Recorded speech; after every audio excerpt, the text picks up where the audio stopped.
Hello and welcome to a short video on how to use the fnInt command on the TI-84 family of calculators to approximate values of definite integrals.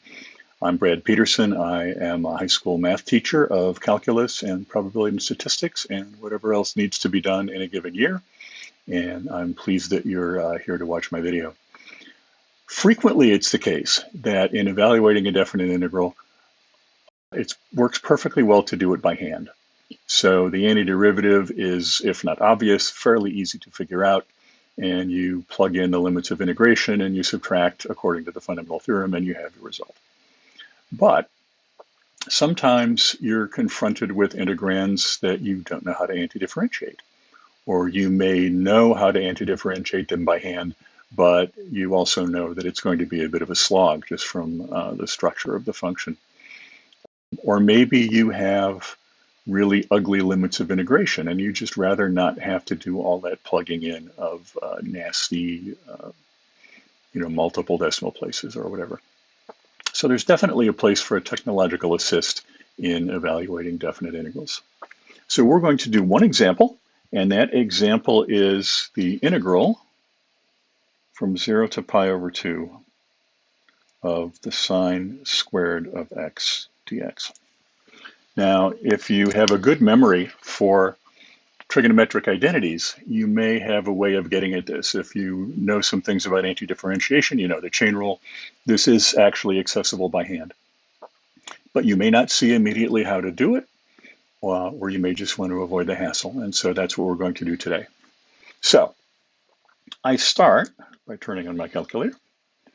I go to the math button, which is the third one down on the left. And I scroll down to command number 9, which is fnInt, which I guess is short for function integrate or something of that nature. And I hit enter. And if you are in the math print mode on your calculator, this is what you'll see. You'll see an integral, definite integral sort of template with some fields that you fill in, and then it'll accept that input and it'll go ahead and do the work for you. So our lower limit of integration is 0. I'll type that in. Hit the right arrow. I imagine there are other keys you can hit. You hit the right arrow. My upper limit is pi over 2. I'll just enter that as pi over 2.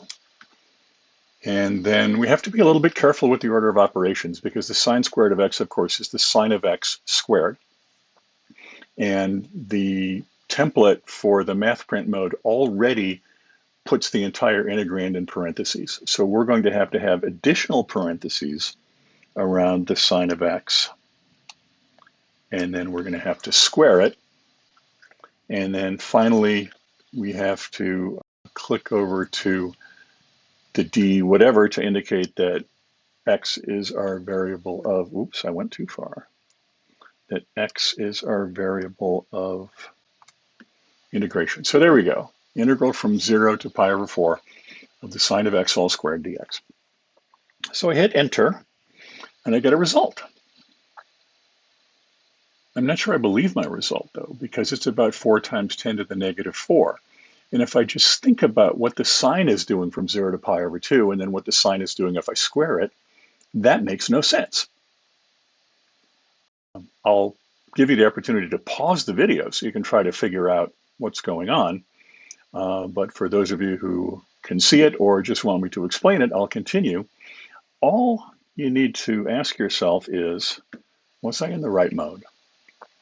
We do all of our calculus in degrees, or in radians rather.